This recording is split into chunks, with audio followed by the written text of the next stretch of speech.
इस माध्यम से अपने मताधिकार का प्रयोग किया है। 55 व्यक्ति थे जो कि घर पे नहीं पाए गए, एक बार नहीं मिले थे, उनको दोबारा 30 तारीख तक इसका विधानसभा इस राइटअप में है, आप लोग उसको देखिए। की जा रही है 7 विधानसभा क्षेत्र के लिए मतदान केंद्र तक पहुंचने की सूचना कलेक्ट करना और विभिन्न प्रकार के मतदान केंद्रों के संबंध में अन्य प्रकार की रिपोर्ट प्राप्त करना जरूरी है। इस पर भी कोई व्यक्ति अपना कंप्लेंट चुनाव के दिन कोई भी शिकायत नए रिकॉर्ड कायम कर सकें विगत चुनाव के जो मतदान प्रतिशत है उसको 30 तारीख तक फैसिलिटेशन सेंटर चला।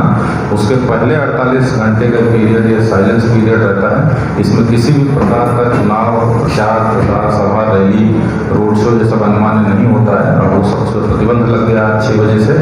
अब इस तरह का कोई भी काम किया करेगा तो आदर्श आचार संहिता का उल्लंघन माना जाएगा। साथ ही साथ जो 2 लोग बाहर से प्रचार करने के लिए इस क्षेत्र में आए हैं जहाँ के मतदाता नहीं थे, उनको भी आज 6 बजे के बाद उनको यहाँ पे अपने इस क्षेत्र में नहीं रहना है। जो मतदाता है वही रहेंगे। अगर वो पाए जाएंगे कोई ऐसे व्यक्ति तो उनके खिलाफ भी कार्रवाई की जाएगी। और ऐसे व्यक्ति इनको कोई लॉज में होटल में सब में ना रुके हों, इसके लिए भी सभी पदाधिकारियों को निर्देश दिया गया। उसकी भी जांच कर लेंगे सभी लॉज सराय होटल्स की, ताकि कोई ऐसा बाहर का व्यक्ति यहाँ ना रहे, इसको इंश्योर कराने के लिए। और मतदान संपन्न कराने के लिए आपको बताना चाहता हूँ सभी 7 विधानसभा क्षेत्र में मतदान कर्मियों का पूरा प्री फॉर्मेशन हो गया, सभी के द्वारा योगदान कर लिया गया है। कल पीसीसीपी पार्टी का द्वारा भी योगदान कराया जाएगा। उसके बाद डिस्पैच किया जाएगा ईवीएम के साथ उनको।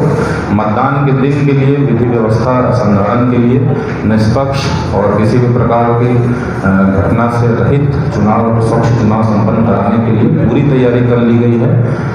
सेक्टर मजिस्ट्रेट्स 293 प्रतिनिधित्व किए गए हैं। 4 पुलिस पदाधिकारी, पर्याप्त संख्या में पुलिस बल दिया गया है जो प्रत्येक 10 केंद्र पे। उनके ऊपर जोनल मजिस्ट्रेट हैं 31 और फिर सुपर जोनल में 7। साथ ही साथ हर स्तर पे, सब डिवीजन स्तर पे और जिला स्तर पे क्यूआरटी भी गठित की गई है ताकि किसी प्रकार की घटना से हम लोग उसको निपट सकें। और प्रत्येक मतदान केंद्र पर स्टैटिक सीपीएफ भी रहेगा जो हर प्रकार की विधि व्यवस्था और स्वच्छ निष्पक्ष चुनाव कराने के लिए सक्षम है। तो मैं समझता हूँ कि हम और साथ ही साथ बूथ पे भी सभी मतदान केंद्रों पे भी मूलभूत सुविधाएं और साथ ही साथ जो कोरोना के एहतियात हैं उसकी भी पूरी तैयारी की गई है।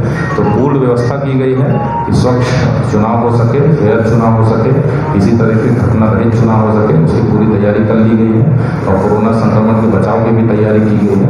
तो मैं आप लोगों के माध्यम से अपील करूँगा कि सभी मतदाता निर्भीक होकर आएँ और अपना मतदान करें। और किसी प्रकार कहीं भी किसी को कोई शिकायत होती है तुरंत संबंधित पदाधिकारियों को सूचित करें ताकि हम लोग कड़ी कार्रवाई जो दोषी व्यक्ति हैं उनके खिलाफ कर सकें। बिहार विधानसभा चुनाव 2020 की तैयारी आदर्श आचार संहिता जो 25 तारीख को लागू हुई थी उससे प्रारंभ हो गई थी।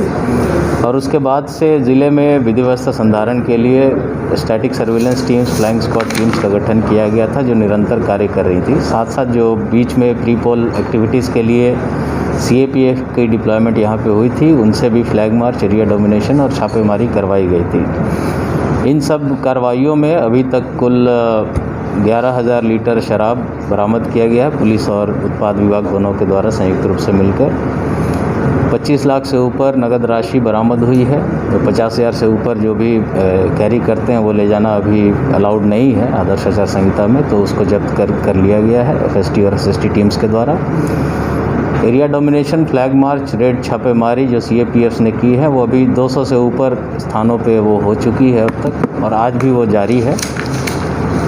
इसके अलावा जो चुनाव के दिन की तैयारी है उस दिन बूथ स्तर पे, थाने स्तर पे, सेक्टर, जोनल, सुपर जोनल, अनुमंडल स्तर और ज़िला स्तर, इन सभी स्तरों पे सीएपीएफ्स की डिप्लॉयमेंट रहेगी जो निरंतर भ्रमणशील रहेंगे। जो बूथ को छोड़कर बाकी जगहों पे हैं वो भ्रमणशील रहेंगे और कहीं भी किसी प्रकार की कोई भी अगर घटना होती है तो उसको हैंडल करेंगे। इसके साथ हमारे सीमावर्ती जो पॉइंट्स हैं, बॉर्डर पॉइंट्स हैं, उन पे 20 स्थानों पे निरंतर 24 घंटे चेकिंग्स कई दिनों से चल रही है, वो भी सीएपीएफ के द्वारा अब करवाई जाएगी। और ज़िले के अंदर इम्पॉर्टेंट चौक चौराहों पर कुल 14 स्थानों पर वो चेकिंग की जाएगी।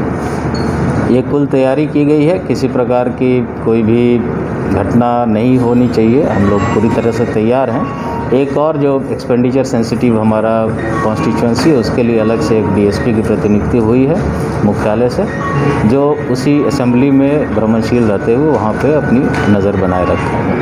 दियारा इलाकों के लिए सर किस तरह व्यवस्था है? दियारा इलाकों के लिए जो नदी है, गंगा नदी, उसके लिए एसडीआरएफ की 2 टीम्स डिप्लॉय हुई हैं यहाँ पे, जो वहाँ भ्रमणशील रह के वहाँ पे अपना आसूचना संकलन करेंगी और कोई भी स्मगल होने से कोई भी चीज़ को रोकेंगे।